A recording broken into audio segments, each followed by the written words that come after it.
Welcome to our first Native Vote Hangout on Air. We're really glad that you're able to join us here today, live from the Embassy of Tribal Nations here in Washington, D.C. My name is Jackie Peda. I'm the Executive Director of National Congress of American Indians, and I'm joined here today by Chairman Aaron Payment of the Sault Ste. Marie Band of Chippewa Indians. And we also have a group of panelists that are joined with us electronically or across Indian country. We have Courtney Rourke Thompson from the Cherokee Nation, Aurora Lur from the Alaska Federation of Natives, and Corey Still from the National Indian Education Association.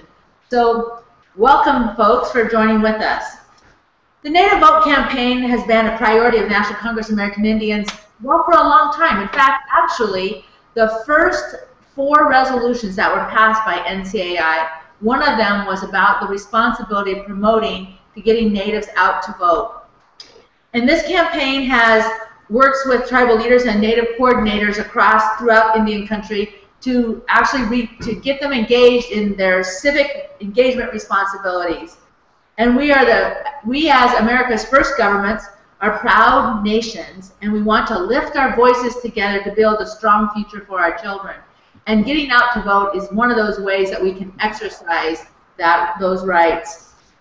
The purpose of today's Hangout is to launch the effort which we're talking about, which is the Native Vote Summer of Action.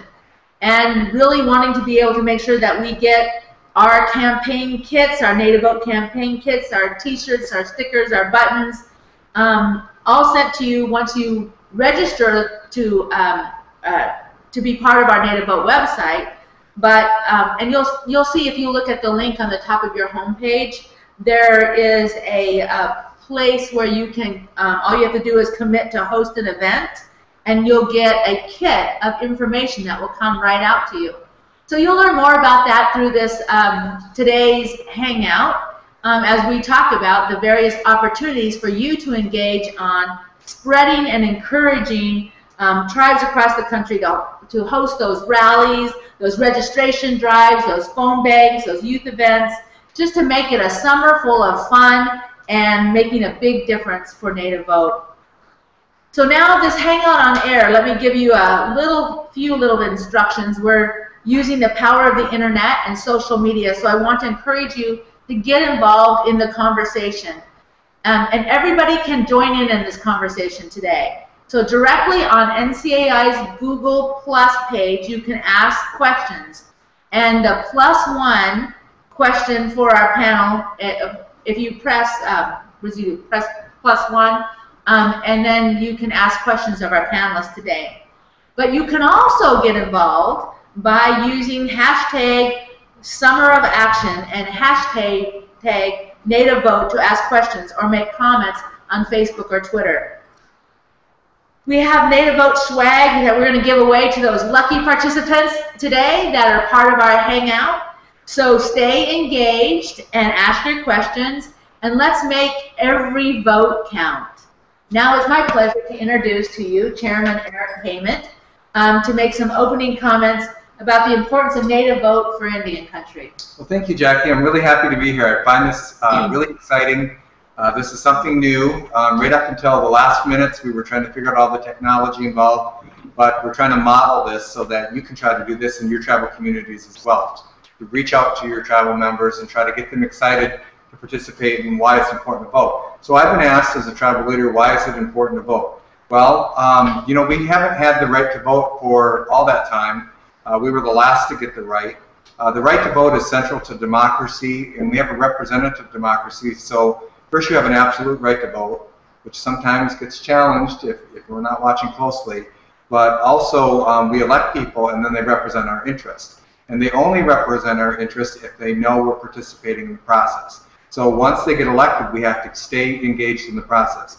But we have made big differences in elections in the past. We have made a difference in the Slate Gordon. Those of you who are watching this may not know who that is, but we used to call him the Indian fighter. He was a senator from Washington who we supported his opponent, and she ended up winning, and Mira Cantwell ended up being the chair of the Indian Affairs Committee, which has a big effect on all of our issues. So, so we took him out. We helped Senator Heidi Heitkamp get elected, and Lisa Murkowski in Alaska. And she's been very supportive of our issues since we helped her to get elected, especially in the write-in vote that happened a couple years ago. So why is it important to vote? Every single vote counts. In the Kennedy-Nixon vote, that election the decision was made by 1 vote per precinct. So it's very important that you participate and vote. We aren't going to get into who you should vote for or what party or whether what your political ideology is. We just want you to participate. We have an idea that if you participate, it'll be in the way that helps in American Indian issues. And so, but we can't expect an outcome if we don't make our voice heard. So we encourage you to get involved. And I'll have some more to say later, and I'll hand it back to Jackie. Well, thank you, Chairman Freeman, for your inspired words to help us move forward on this effort and move ahead.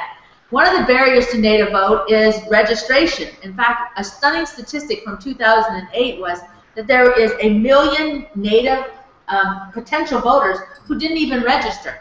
So even if they wanted to make a difference at the polls and go to vote, they'd go to the polls and they couldn't actually exercise that right, and certainly not let their voices be heard at the ballot box. So one of the ideas, so we want to share with you one of the ideas that one of the tribes is actually doing to try to promote this voter registration. And I want to turn to our panelist, Courtney Rourke Thompson, who works for the Cherokee Nation and was a longtime champion of Native vote. But before I do that, I just want to remind you again that if you look at your screen, you can ask questions and to the panel or post questions. Go to Google Plus or Facebook or Twitter using hashtags Summer of Action and hashtag Native Vote. So welcome, Courtney. Please go ahead. Thank you. It's really great to be on this first Google Hangout on air. And like Jackie said, I'm Courtney Rourke Thompson. I'm the Director of Government Relations at the Cherokee Nation and Cherokee Nation businesses. And Native Vote is really, really special to me, and it's something that we've made a priority at our tribe. So I want to talk about that. The first thing that I want to say, though, since we're doing this Hangout on air on June 24th, is it's primary day in Oklahoma. So I voted, and if you're watching this in Oklahoma, make sure you go vote. Corey, you have your sticker on. Corey said he was going to vote later, and I told him I was going to call him out on it if he didn't have his sticker on. And then other states have their primaries today as well. New York, I know for sure, Mississippi, and there's going to be close races in all of those states. So if you're already registered and you're watching this and you haven't voted, go vote. You can watch this later. So that's my first thing I was going to say. And then I wanted to talk a little bit. We did a panel at mid-year in Anchorage talking about the importance of Native vote, and we were talking about voter registration, and we got a question from the audience that I want to address here, which is, why are we still talking about voter registration? It's 2014. And I think Jackie gave us the answer to that. There's a million reasons why we're still talking about voter registration, because we still have so many people who aren't registered and can't participate in the process. And that's untapped political power that we don't have. So that's a big reason why we're still talking about it. It's really important. And I think it's really hard in our communities to do this type of work because it takes more time, money, and people to do voter registration in Native communities than it does in other communities. And I think for too long we've looked towards candidates and parties to do that work for us. They don't do it well, right? They come in, they'll come into a reservation, 2 or 3 weeks before an election. That's not even enough time to get people registered. So it's up to us to be able to do this. And we can do it. And I learned some really good strategies from an organization called Wellstone Action that has a Native American political program, and they work with tribes to get people involved and really talk about it in a way that's making change in your own community. So at the Cherokee Nation, we have created a program called Project 320K, or 320,000, and it's really focused on getting people registered at both the tribal level and also state and federal level. So we've got a dual focus, and we're having some really good success. Since 2011, we have registered over 20,000 people in our tribal elections. which has gone up from 40,000 people being registered to 60,000 people being registered. And we're also focusing on state and federal. I think you will find some people, I've found this even on my own government relations team, who are more likely to vote in one or the other. And I think those are the lowest hanging fruit that we can talk to. So if someone votes in a tribal election but doesn't vote in the state and federal election, that's a really good opportunity for a conversation that we can have. And vice versa, if people vote in state and federal but they don't vote in tribal, right? They've already started doing that. So we called our project 320,000 for a reason, which is that we want all of our citizens in our tribe to be engaged. Jackie, can you hear me? Yes, I can. Thank you. Sorry. Okay, just making sure you weren't. Oh, no. Okay. Okay, just making sure. Trying to get some attention. Probably going to be on air in a few I know. minutes. I was actually just want to let you know, one of our vice president, Michael Finley, just walked in the door, and I'm thinking, we're on camera. Join us. So I'm going to try and ask you a question in a few minutes. How's that? Yeah. That sounds great. Courtney, you're doing a great job. Okay. So Project 320,000 is we have 320,000 citizens in our tribe. When we came up with that name, we heard some people say, well, all those people, aren't 18 and eligible to vote. And to me, I want voting to be a family activity. I want people to take their children to the polls so that when they turn 18, it's not the first time that they see it. So I'm going to use this opportunity and platform to show you how I get my own son involved. This is me and my son, John Oxley. We call him Ox. And we were knocking doors on the last presidential election. If you've ever knocked doors, I can recommend taking a baby with you because nobody shuts the door on you. They all want to see your baby. But he's gone with me every time I've voted since he was born so that he knows the process. Today he misheard me when I said, let's go vote. So he brought his boat with him. So we make it a family activity. Our program is really goal-oriented. When we have people out doing voter registration, it's not just to get whoever you can get. We look at the number of people who are going to be at an event, and then I tell them they need to get 20% or 30% of them registered, and that's a way for us to really fight and try to get those forms and have the conversations that we need to have. Direct voter contact is really important. Face-to-face is the absolute best way to get someone to register to vote because you can address people's hesitancies head-on, and sometimes it's going to take more than one conversation. So you can plan on having 1 or 2 or 3 conversations with someone before they actually do the action. Some specific items that we've done, the first thing that we've done is we call it the birthday card project. And so from our enrollment list, we look at people who are turning 18 in the next month, and we send them a card and voter registration forms for the tribe and then also state and federal. Our citizens live all across the United States, so it's kind of a logistical nightmare to get all those different voter registration forms in there, but we do it. And the card has messaging that's the same messaging as my shirt. So I'm going to stand up now that says, they couldn't, you can. Oh, wow. Great shirt. Yeah, and those are Cherokee citizens who actually could not vote at the time that the picture was taken. And we found that that's really resonating with people. The messaging is not my idea. We stole it from a Native group in Minnesota because it worked there. We decided to try it here. And I encourage that because it gets more people out and registered. The last 2 things that I want to say is whenever we are talking to people about voter registration, I try to get everyone to do something. So a lot of times you'll have people who don't want to talk to you, and they'll say, I'm already registered. I'm already registered. The first thing that we do when someone says that to us is say, have you moved recently? Do you want to change your address? Because that gives people, one, if they've moved, they can change their address, but also if they've never registered to vote, it makes it an easy way to take the form without being confrontational. And then if someone said, no, I haven't moved and I'm already registered, we ask people to tell us why they vote.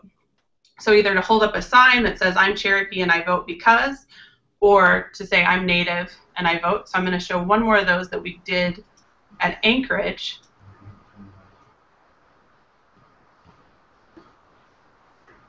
Can you see that? Yes, we can. Okay, so I'm not going to name who put this up there, but it says, I'm Native and I vote, and the one in black print says, because I went to the polls with my grandparents, and every ballot brings that back, brings that memory back. Oh, wow. That's nice. Right? Isn't that amazing? And it helps do our job for us. If people come by and they see that, they're more likely to want to participate in some way. The last thing is we have things like these shirts, the buttons that you all are wearing, and I don't give it away for free. Everyone has to do something to get it. We ask people for t-shirts to go register 3 other people for us. They come back and they can get a shirt. For buttons at mid-year, we are asking people to fill out pledge cards, or you can ask people to put up why they vote. But I think it's really important to ask everyone to do something, and it doesn't matter your age, you can get involved. So that's all I got for you right now, Jackie. Well, thank you, Courtney. I just love hearing you and all your great ideas. And I think that's one of the fun things about Native Vote, is everybody gets excited in sharing their ideas, and then you just adapt them to your own community. And it just really energizes where we're going. I just want to check with Chairman Finley real quick to see what his time schedule is, to see whether or not he's got time to share with us just a few minutes about why Native Vote matters in his community. Does that work for you?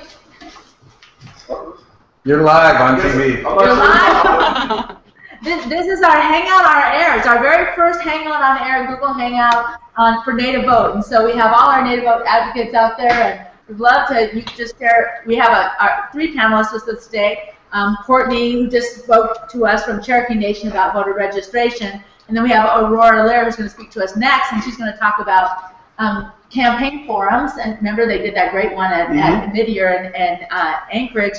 And then, of course, then we're going to have Corey. I was going to say Clint, but Clint was sitting with Corey.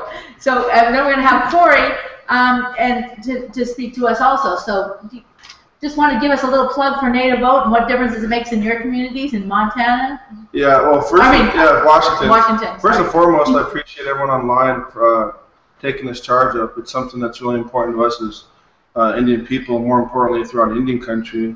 Too many times we find ourselves at odds with local municipalities, counties, and states, and even the U.S. government for that matter. So I think all too often we sell ourselves short with our Native Vote. There's some recent votes that took place in Washington State where literally the governor was decided by just over 100 votes, and that was a Native Vote. And if you recall the votes that we had to get Slade Gordon out with Miriam Cantwell replacing, that was the Native Vote. That was actually Native Indian country coming together beyond the boundaries of Washington State because they realized the difficulties we were having with Slade Gordon that extended far beyond what was happening in Washington State.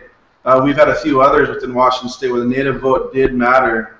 And so I'm always preaching to our membership, we need to vote. We need to vote often and you get to the polls now. Because when we show up to the polls, we make the difference and we get the right people in there who are going to better serve us as Indian people. So my hat's off to you guys for all the hard work, and I appreciate your time in this. Great, thanks. I'm glad you were able to stop by. Well, yeah, it's Dr. Aaron, so. Well, thank you. So I have a question that I want to take a couple questions before we get to the next panelist. But the first question comes from the Native American Political Leadership Program at George Washington University in Washington, D.C. And the question is, what type of summer action activities do you recommend for Native high school students to organize for Native Vote? I believe that question is going to you, Court. I think that. Oh, Court. I should say Courtney.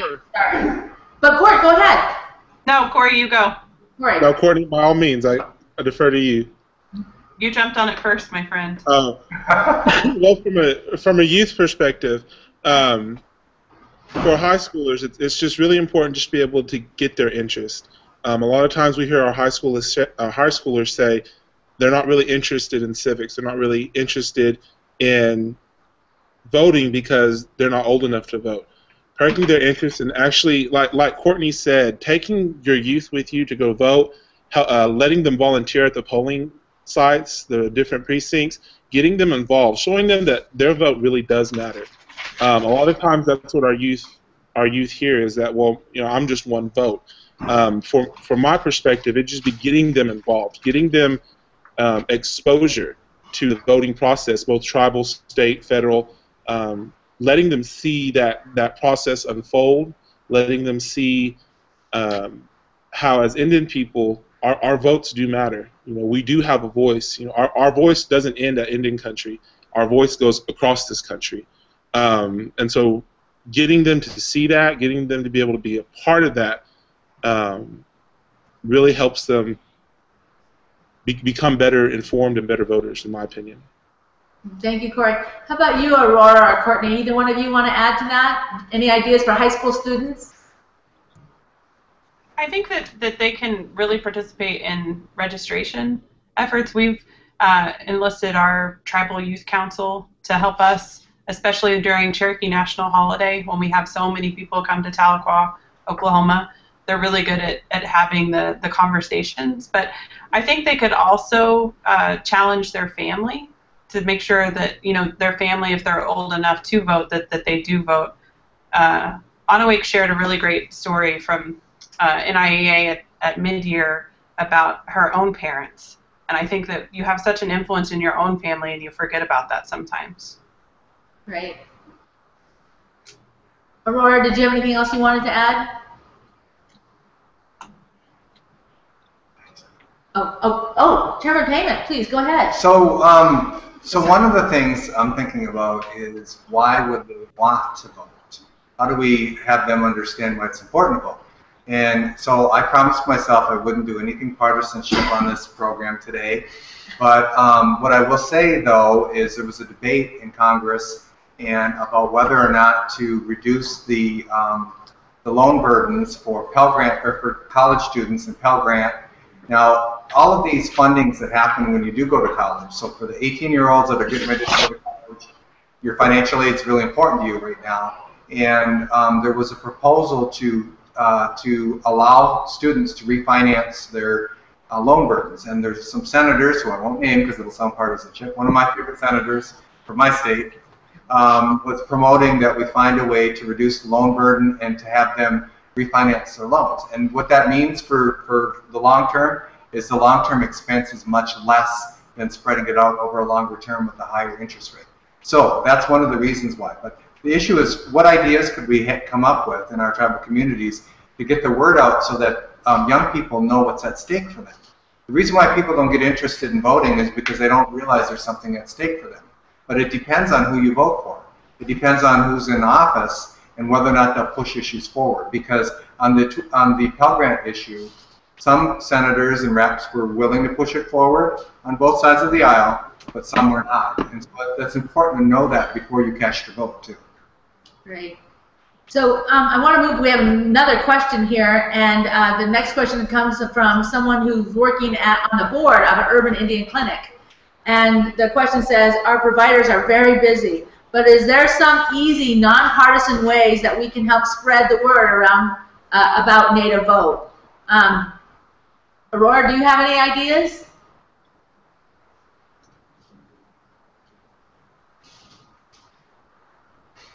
Is she there? We're having a little trouble with Aurora. So, Courtney, do you have any ideas about what someone from a health clinic can do? I really think, and I think this is something that we've talked about for a while, that when people first come into a health clinic, they expect that they are going to fill out or be doing something with paperwork. And that's actually a really good time to throw voter registration forms in there. Another place that we're trying to do that is our car tag compact just expanded, not just in our jurisdiction in northeastern Oklahoma, but any Cherokee living in the state of Oklahoma can get the car tag. So our car tag offices are very busy, and so we're going to go there because that's another place where people just expect to fill out paperwork. So I feel like, maybe they have enough time to say, have you registered to vote? Right, and I want to add this too. I know in our clinic, and first of all, we were so glad to be able to find out and get the approval through IHS that we could actually have voter registration happening right there in the IHS clinics, which is a huge accomplishment. Right. And making that happen in our own tribal communities, we wanted to be able to make sure that the materials was available to them, that as they're sitting there in the waiting area, that they're actually able to, in a very nonpartisan way, be able to not only fill out the voter registration form, but actually learn more about Native Vote itself and how that they can commit themselves to participate in Native Vote. So I think healthcare clinics, housing authorities, those tribal services, all those programs where people, as Courtney said, are expected to be there for filling out forms or doing something else. Those are great times to share that kind of material. One other thing that they did in Alaska, which I really loved, and when I found out about that, was as part of their Native Vote campaign, they actually went to the Native hospital. And so many people come to the Native hospital, or they're there for a limited amount of time or a longer period of time, and we don't think about that. So at the Native hospital, not only did they help them fill out their registration forms, but they also helped them deal with absentee balloting. And that was another really good place for, to really work that effort of Native Vote. Can I add something? Sure. Remember, Native Vote is nonpartisan. And so the issue of whether or not you should be able to do Native Vote in your tribal offices, the explanation to your tribal administration should be, it's not partisan. We're not promoting one candidate over the other. We're promoting people participating in the process. And when you do that, I think that will help to get it approved, number one. But also, when people don't like to be told who to vote for. I like to tell people who to vote for, but people don't like to be told who to vote for. So if we're just emphasizing that they participate, whichever way you want to vote is up to you. We just want you to participate. It's your civic duty, civic responsibility. I love the picture earlier that showed they couldn't, we can. It's our obligation to do something that they weren't able to do, and they would be proud if they knew that we were doing that. And it's your constitutional right. Absolutely. So at this point, I want to go back, and I'm hoping that we have connections worked out with Aurora. I'm looking here to see whether or not she's popping up on the screen here. But at this point, we want to talk to our next panelist, which is Aurora Lear, and to talk about how things could be different when we have every governor, every senator, every congressman had a clearer understanding to our nation-to-nation relationship and also the needs of our Native communities. And getting out the Native Vote is exactly one of those ways to do that. Candidates need a couple of things. One, they need money and resources to run their campaign, but they need voters, and they actually really respond to their voters. And so what I wanted to hear from Aurora was AFN, as I said earlier, when we were in Anchorage, did a great job putting together a forum to be able to share and to demonstrate with other tribes, how do you put on a candidates forum? How did they, what did they do? What kind of questions were asked? How did they orchestrate that? And they hosted that. Of course, Aurora was very instrumental in making that happen. So once again, as Aurora's making her presentation, please remember, you can ask questions on Google, Facebook, or Twitter using the hashtags Summer of Action and Native Vote. Aurora? Okay, I don't think we got a connection with Aurora. So would you like me to, should we go to Corey first and then we can come back, and if we don't get Aurora, we can talk a little bit about what we learned from that process.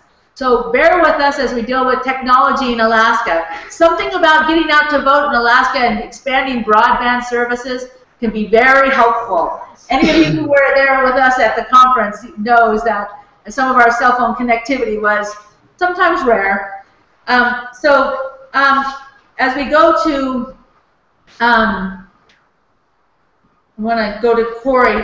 As Chairman Payman mentioned earlier, Indian country is a very young population, and we need to really encourage Native young people to get out to vote, and that's really important.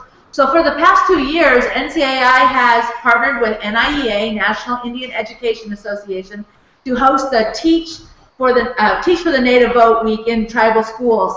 And it's been really a fun activity, and to provide the Native Vote curriculum to schools that's available on our Native Vote website.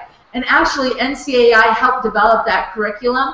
We also worked with Rock the Vote on the work that they did, and there's this civic responsibility curriculum that NCAI, for those schools that are primarily Native or serving Native populations, there's an additional curriculum with Rock the Vote that we provided that talks more about Indian country and how important it is for us to get to get civically engaged and involved. So I'd like to now introduce Corey. Corey has been with NIEA and comes to us to represent this younger population's vote in this. Corey? Well, first off, thank you, Jackie, and thank you to everyone here today, and for those of you joining us. On behalf of NIEA, I just again want to thank NCAI for partnering with us and continuing that relationship that we've forged the past years. I'm very honored to be here. When they asked me if I'd be willing to sit on this, I was very humbled, and I began to reflect kind of personally. So I kind of start with that because I began to think about my own voting history, and as Courtney said a while ago, I am Cherokee, so we are a matriarchal society. So when Courtney told me yesterday I go vote, I said yes, ma'am, because I didn't want to make her mad. So that's why, yes, Courtney, I do have my sticker. I did go vote. But as I reflected on that, you know, on my, I say younger years, I'm 23 years old, and I've been eligible to vote now for 5 years in all tribe, state, and federal aspects. And I thought to myself, you know, growing up, my mindset has changed, because growing up, my grandparents would tell me, you know, well, we vote in tribal elections, but we don't vote in state and federal because we don't want them in our politics, so we'll stay out of theirs. And that was kind of their mindset. And as I began working with the tribe and working with youth groups, it became more apparent to me that, no, our voice does count. And, you know, kind of like we talked a while ago, our youth, our Native youth is such a blessing. You know, I see youth every day. I'm actually right now working at one of our youth camps for the tribe, and so I talked with our older youth today, and I asked them that question. I said, have you all ever thought about voting? And, you know, some of my boys just looked at me like, well, voting what? Like voting what to have for lunch? I was like, no, voting. I talked with them, said voting about tribal, our leaders, our state government, and a lot of them, they didn't have that interest. They didn't have that drive or knowledge about what it meant to be civically engaged. And so my first biggest thing when we talk about how we get our Native youth involved is ensuring that those programs, you know, those collaboration efforts that we've made are readily available, making sure that our youth are readily getting involved, knowing why is it important to be civically engaged, and not just being able to vote, but knowing who they're voting for. You know, getting our youth to be able to go out and meet with the candidates, meet with who potentially could be, even if it's just municipal, your mayor, your congressman, your representative. It's very important for them to be able to get involved. Our youth, they have so much potential, because I see them, and like we talked about, you know, we are a very younger generation in Indian country, and we ponder that question all the time: is how do we get our youth involved? We talked a little bit with the question from Georgetown. I think that's where it was from. One thing also is social media. Again, it amazes me, even from where I'm at to some of my younger cousins and the younger students that are with me, the technology jump that some of our students are having. They are far more advanced than I was when I was in their age. Being able to harness that, you know, this right here, what we're on, being able to talk with people nationally about making sure that they understand that as Indian people, as Indian youth, you know, like I said a while ago, our voice doesn't end at the edge of our tribal jurisdictions. Our voice doesn't end at the edge of our reservations or at the edge of Indian country. Our voice goes across the country. Our voice should, and Lord willing, will be heard across this country. So when we talk about youth, getting them involved, you know, when we talk about tribal leaders, like Courtney said, I've participated with our youth programs since I was 13, making sure helping get the vote out. So that's the challenge I kind of take, not only with our youth, but with all of our tribal citizens. For those that have not been engaged, just make sure that you're representing. Make sure that you're holding yourself accountable, because when we do that, we're not only supporting ourselves, we're supporting our communities, and we're ensuring that as Native people, like Courtney's shirt says, you know, we're voting. We can. Our ancestors couldn't, but now we can. And I think that's a very powerful message for our youth. And I hope it's one that we can articulate well to them. Great. Thank you, Corey. And once again, I want to remind folks that they can have their questions if you send your questions in on the Google+. We got a question here from Rayanne Garcia, who says that I work with 3 Native American communities, and the 3 communities I have registered 5,452 registered, and in the general of 2012, I only had 2,641 vote. And really, the question really is, how can I get more of my people to actually turn out and vote, not just to register, but to turn out and vote? So I'm looking for your advice here, whether Courtney, Corey, or Aurora. Aurora, are we back on with you again? Yes. Good. Let's start with you, Aurora. Do you have some ideas about how to actually getting them to turn out to vote? This person had a question. She said that they got a fair number of people to register, but then almost only half of them turned out to vote.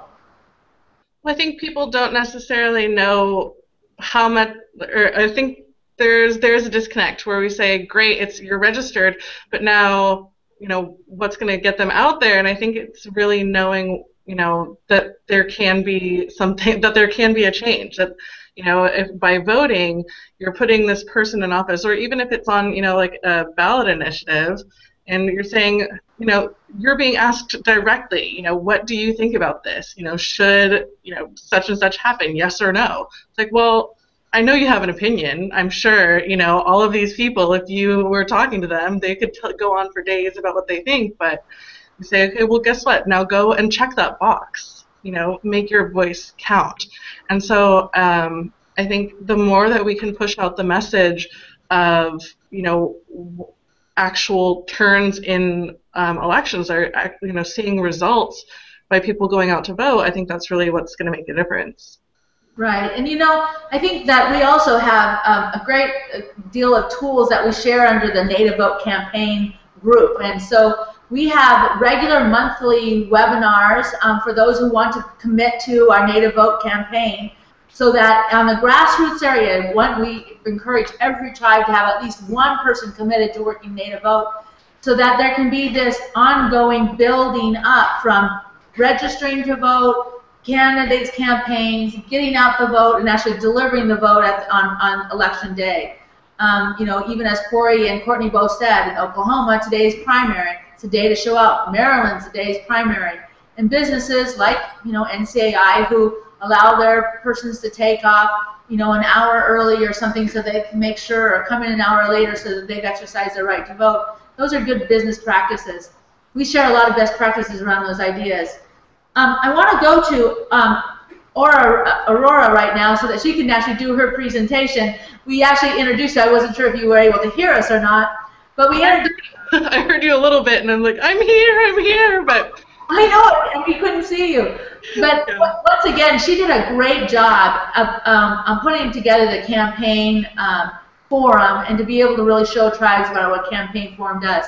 And if you want to drive people to actually exercise their right to vote, a campaign forum is one of those things where you get the candidates and those who are going to exercise their right to vote to come together on issues that they both matter about, that drives them to the polls. So, Aurora?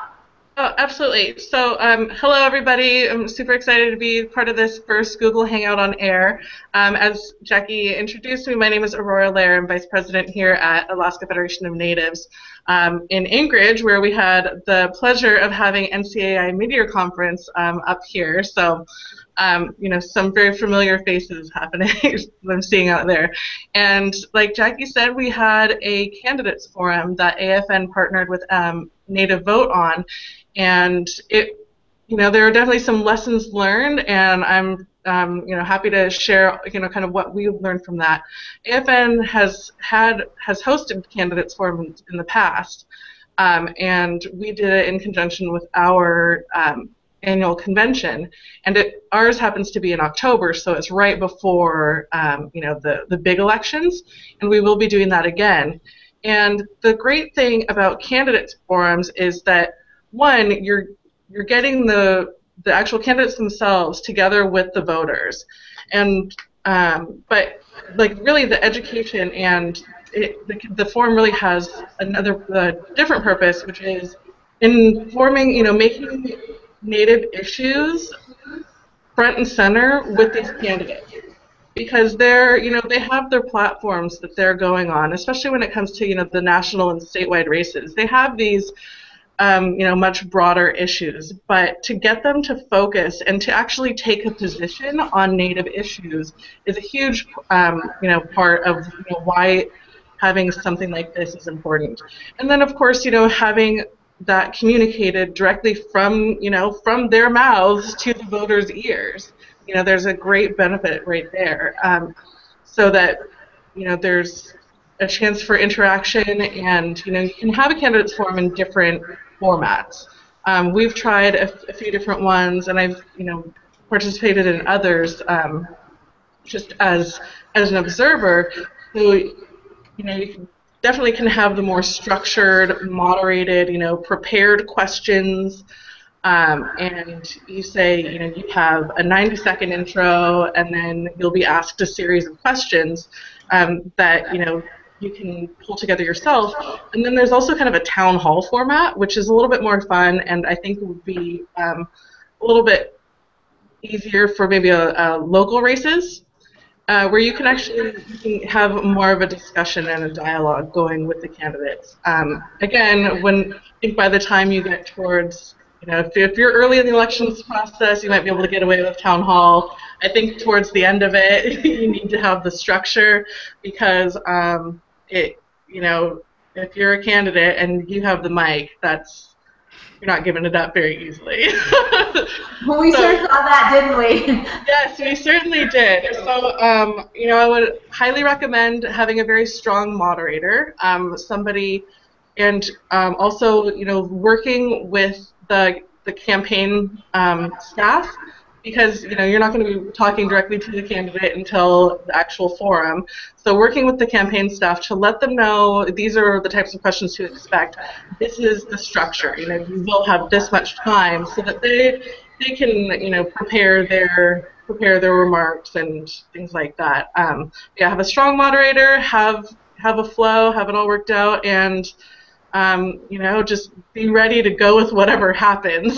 Because, I think as we saw in mid-year, and I think I've seen in every single forum I've participated in, they take on a life of their own at some point. So you just have to be ready to kind of go with it.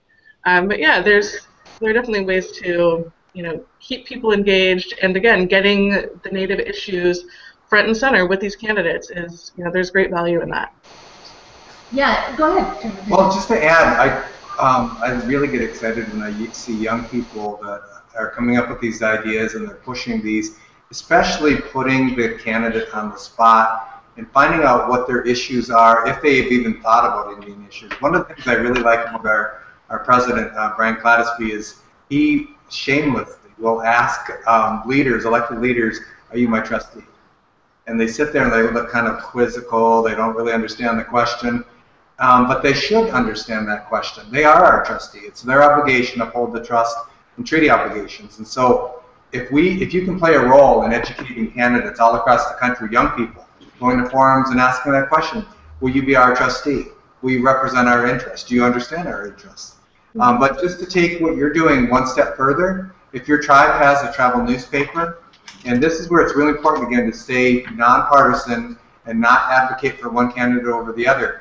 But if you can come up with a number like maybe 6 questions, 6 simple questions that you can ask the candidates, and then have them respond, and then publish that in your travel newspaper or on your web page, give them an opportunity and share with them how many members you have and how many voters you have, and they will answer. they will probably contact somebody. They'll probably look at NCAI's webpage and see what they should say.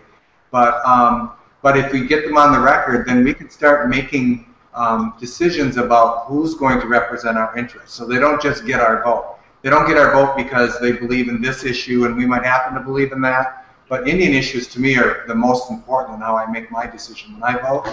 But you don't know that if it's not published somewhere. So try to get it in your tribal newspapers. Do a candidate forum like you're saying, put it in the tribal newspaper. In fact, one of those things that, as we've been running Native Vote for these years that I've been here at NCAI, one of the most common questions we get is, can people send us samples of the questions that you've asked? It's really hard sometimes for people to brainstorm. What are those questions? What are those national questions that you want to ask a member of Congress or someone who's running for a federal position versus someone who's running a local or a state question? And all those questions seem to be very adaptable. So I encourage with Native Vote for people to share the information. Like Aurora, we had a lot of questions that we're going through, and I mean, Aurora did a great job, and her team at AFN putting together, what are the local questions and the local issues that they really wanted to have answers to, but then also what were some of the national things, because we were trying to merge somewhat, a lot of local folks and recognize that we were still having a national conference there. So, but those kind of questions are helpful to share, and we should take those questions and share them with folks so they can use them. I love the idea of surveys, and where you send it out to all the candidates and you give them 4 to 6 questions or whatever, and then you share that information equitably to all of your tribal membership, and make sure that those questions are really relevant. I think lots of times tribals, you can actually print those, put them on little door knockers, and that's part of your voting out, getting out the vote effort. You can actually share that information. So a lot of great ideas that come out of Native Vote. We have a few more minutes that we can actually ask more questions and get more input from Corey, Courtney, and Aurora.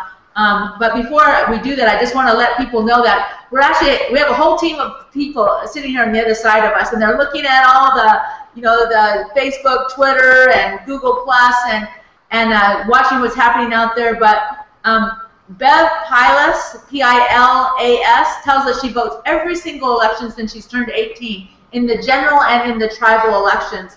And so, Bev, if you would send us your address, we will send you a Native Vote t-shirt. Because remember, we said, people who participate, you're eligible for winning some of these little gifts that we have here. So here's the Native Vote t-shirt. We'd love to share it to us, send it to you, send us your address.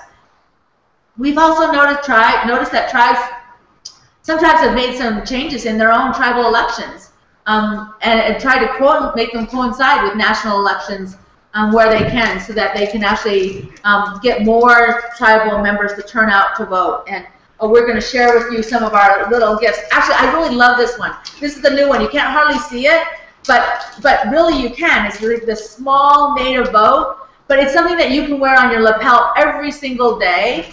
And it just looks really cool, and people get a little closer to you and say, hey, yeah, Native Vote. It just matches. It does. It matches what you're wearing. Well, I love red. Red is one of my favorite colors. There you go. Yeah, because Native Vote counts.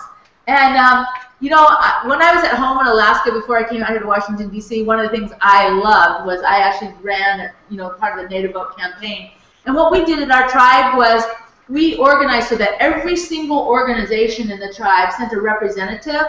And then we would have regular meetings of those representatives about how we can encourage Native Vote. So whether you're at the tribal office or the housing authority or the electrical authority or the economic development office, everybody had a responsibility.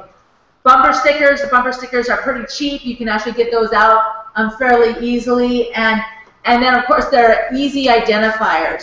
I actually have another idea that I haven't even told my Native Vote team about yet. But one of the things that I was thinking about when I was in Alaska was, everybody can print their own stuff these days, and it costs us so much money to ship some of these things. And I feel like some of this stuff can just be put on our website. You can download it, print it out yourself. You can slap it on your window of your car or your house or whatever it is that you want to do. You can make it up your own t-shirt. You can do a lot of things. So we should kind of make some pre-printed material available, and you can print it how you want. Then we have these little, I don't know what they're called. The bracelets? Are they bracelets? Yeah, bracelets. The gel bracelets. Those are really cool. So now I've got some more comments coming up. So people are now getting really excited. So they want the goodies. Yeah. So Carrie Bradford, related to what Aurora just said, is there a website or an org that keeps track of national and state candidates' positions, votes on issues critical to Indian country? It'd be nice to review politicians' views and votes prior to voting. And Carrie, just so you know, we're going to send you a T-shirt too. But that's a good question, and you know, let me kind of respond to that, because we've had been challenged by this issue. Some people have asked us, can you send us how members of Congress vote? Can we actually do a scorecard? And NCAI has decided not to do a scorecard, although we can talk about certain issues and people's leanings. But the reason for that is very seldom in Indian country do we actually have a single vote that is only on the floor, only dealing with the Native American issue.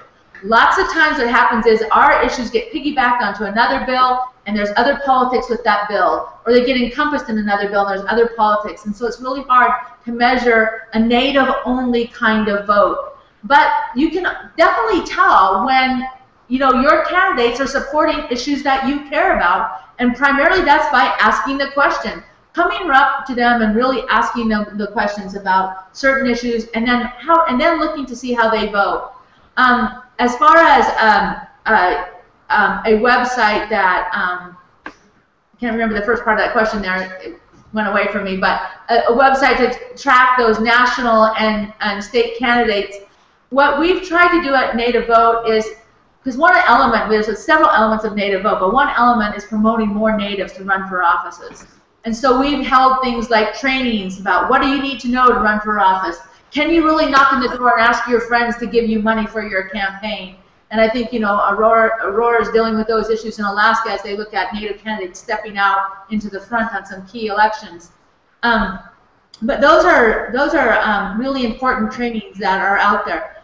Part of Native Vote is trying to get more Natives to do those entry-level positions, running for the school board, running for the water board, running for the planning zoning committee, whatever those are available to you to run for. Get your practice doing those kinds of things. So then later you're running for municipal offices or state offices that are key as starting setting up your track towards running for a federal office. We at Native Vote do try to track Natives who are running for federal offices, so that people have a list of those candidates, and we try to link them on our website. We also need to make sure that we're very nonpartisan, and we do not, NCAI has a policy where we do not endorse any candidates running for offices. And so we like to be very balanced about that. But, you know, other tribes make certain other decisions. I would also say that don't hesitate. Don't feel like you can't call them and ask them. It's your right. If they want your vote, it is your right to ask them the question. Do you support American Indian issues? If they don't know the answer, so tell them they can go on the NCAA website and find out what the issues are. And they will gladly explain it to them. But we try to stay nonpartisan, but it is your right. And remember, the squeaky wheel gets the grease. If you're one of only a few people who ask them a substantive question, then they're going to be, okay, I got an Indian question at the last candidate forum, I didn't know the answer. I want to know the answer the next time. You might make a difference in that candidate's life to be able to represent American Indian issues. So feel free to ask that question. It's your right to ask the question. Great.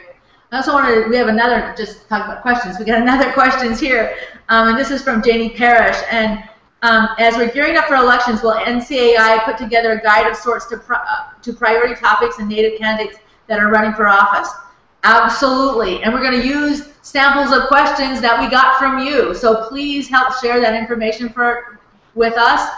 We will develop some questions that are deal with issues, current issues that are national in scope, things that really matter to candidates running for Congress right now to help out. But we'd love to hear from you. And of course, Janie, we just want to know if you want another Native Vote T-shirt. So let us know. We're getting near to the time of close for our hangout on air, but before we do so, and I know Chairman Payman has some probably closing reflections that he'd like to share with us today, I want to just go back to our panelists real quickly and see if they have a final note that they'd like to share with us. And so in reverse order, I'm going to start with Aurora, then go to Corey, and then you, Courtney. Yeah, I think the only thing I would add is, take the opportunity if you're doing a survey or if you're doing a forum and you're really working on that educational piece, take that opportunity to partner with other organizations. You don't have to do everything all by yourself. As much as, a lot of us, we take it on and we say, this is our project. Take an opportunity, reach out to a similar, an organization, other, social justice and equity. There's a social justice and equity coalition that's forming up here in Alaska. And, it's all because we have similar questions that we want to ask candidates. So, go out there, make some new friends. Indian country is an amazing place, and we still have our friends and allies out there. So put them to work too. Good response. And I also want to just make one little quick note. AFN has been one of our partners on trying to deal with the voting rights amendments, and I just want to thank Aurora and their team there for partnering with us as we're moving forward with the Voting Rights Act, which is important to all of us in Congress. That's a current issue. That's a question that you can ask a candidate. Do you support the amendments to the Voting Rights Act? And do you know about the special concerns of Indian country regarding that? So we'll make sure that question goes out to you that are participating in this webinar as well as Native Vote. Corey, your last reflections. Really, just to reiterate everything that we have said, be sure that you're actively engaging. Go out into your community events, go to your town event, and just be an active presence and be an active voice within there. Ask your leaders those questions. Ask those that are running those questions, and don't be afraid to ask them the hard questions. And also, just one reflection, make sure to also remember your elders. If they can't make it to the polls, drive out there, pick them up. I know within my family, within my community, those of us that have larger cars will drive out, pick up our elders, and make sure that they can take them to vote. Or those that don't have transportation, be the change, and get there and be the vote. And that's right. I mean, those youth, what do they like to do? They like to drive people around. That's a great place to put them and get them, doing something. And so thanks a lot, Corey. In fact, we just got a question from Stacy Blue, which is, have you done any webinars for tribal colleges? And would NCAI be willing to do a webinar with interested tribal colleges this fall, letting students know what's happening nationwide and encouraging them to be part of a national movement? Of course, absolutely. We would love to do that. At any time that we can get to that, particularly that targeted age where we can influence them to set a pattern for the rest of their life, exercising their right to vote, we want to be there. So we'd love to follow up with you and to help make that happen. Courtney, your last comments. Yes, I wanted to go back to the question about the person who had registered a lot of people and then not that many of them turned out. And I think that it gets down to the heart of the matter about doing this work, which is it's all about building relationships. So if the only conversation you had with that person was to get them to fill out the voter registration form, and then maybe it's 3 or 4 or 6 months later, and you just expect them to go vote without talking to them again, that's hard. And so if we can, we need to be intentional to make sure we're going back to the people that we brought into the process and encouraging them to come with us to the polls, like bring 1 or 2 or 3 people with you to the polls, and make it an accountability thing too. So if you call ahead of time or email them and say, I registered you to vote 3 months ago. I'd really love to make sure that you get to participate this time. And then if they don't, follow up after the election and just have a conversation about why they weren't able to get to the polls. Because I think a lot of the times it's not that people forget that there's an election going on. There's really close elections in Oklahoma today that may decide the race during the primary, and it's all over the news. People are tired of the campaign commercials. People know that it's an election day. The process is just intimidating. So if you can help someone through a relationship get through that, it just makes it easier. Oh, great, thanks. And we got another comment here from under our Google Plus, and that is from Kyle Blackhorse in Phoenix. And he says, I was able to register at 17 to vote because I will be 18 years old by the upcoming primary and general. Can hashtag Native Vote include the states that register 17 years old? And I think we can absolutely do that in our particularly our information that goes out, as well as to our youth commission and youth cabinet and everybody else who's part of our youth groups that attach themselves to NCAI. But I also want to let you know that that's also part of Rock the Vote, and we have this partnership with Rock the Vote, and they actually go into high schools so that they can help pre-register, young people, so that they're registered already before they turn 18, and they don't have to worry about, like, did I do this, did I not do that? They can do it while they're in high school and still take advantage of that NCAI curriculum on Indian, Native American civic engagement. So, and you know what, Kyle? We really could use you as a Native Vote coordinator in Phoenix. So if you want to volunteer, look at Aaron would love to send you this T-shirt. So thanks a lot. So Aaron, do you have any last remarks that you'd like to share with the participants today? Never without words. In Michigan, one project I'm working on with a leader of a party is we are working on assisting tribal members, my tribal members, to become absentee ballot voters. And it's really easy in some states it's more difficult. And so what we're going to do is we're going to do a communication out to them. We're going to publish in our travel newspaper. You can register as an absentee voter for almost any reason. And so we're going to assist them, and we believe that will increase the likelihood that people will participate and vote. Now, that brings it to our attention that it's easy right now, but there is an aggressive sort of anti-democracy movement that is being pushed and has been pushed for the last couple of years to make it more difficult for people to vote. And so the Attorney General is doing a communication out to tribal communities right now, and it's a consultation. So we've asked for consultation, so when that letter comes to your tribal chairperson's office, make sure that they answer it. And what they're asking is, are there issues in your community and that affect your people, that affect their ability to vote? And so please ask your tribal chairperson, your council members, to see if they got that letter. I think it was sent out just 2 days ago.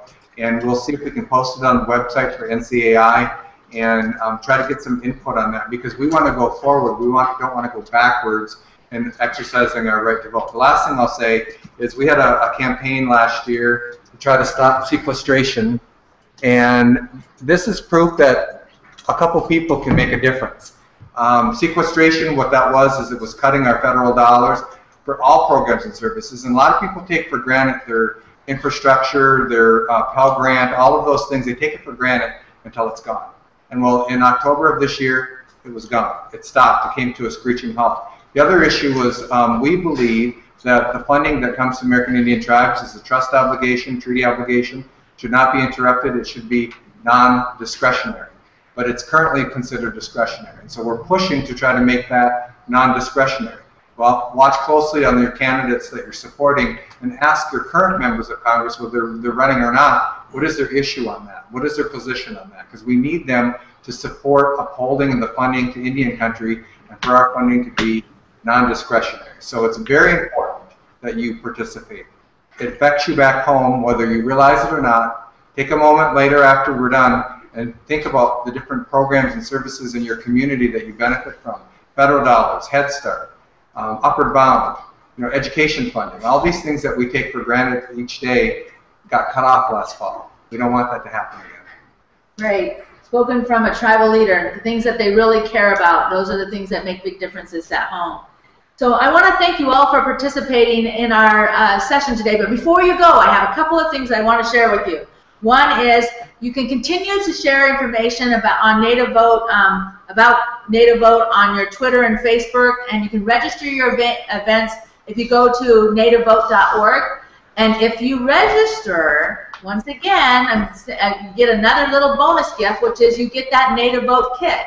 And the Native Vote kit includes some of the bumper stickers, a couple T-shirts, other kinds of things that you can use as giveaways at whatever your event is that you're doing. So please register so you can get the Native Vote kit. I also want to be able to really thank you again for being part of our very first Hangout on Air for Native Vote. We plan on having more webinars this year, and who knows, we may have another hang. Summer of action to really make sure that Native Vote isn't just before where the work gets done, where we go out, we get those voter registrations, and we keep the momentum.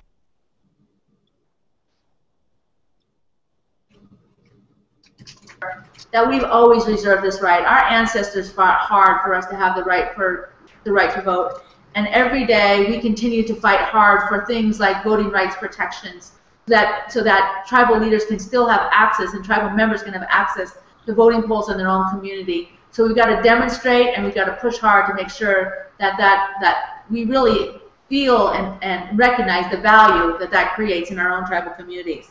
So make sure you sign up for the Summer of Action, and you can also see a copy of this webinar or Hangout on Air. You can get another copy of it if you go to the NCAI Google Plus page, and also look at our YouTube channel. Thank you. See you later. Don't forget to vote.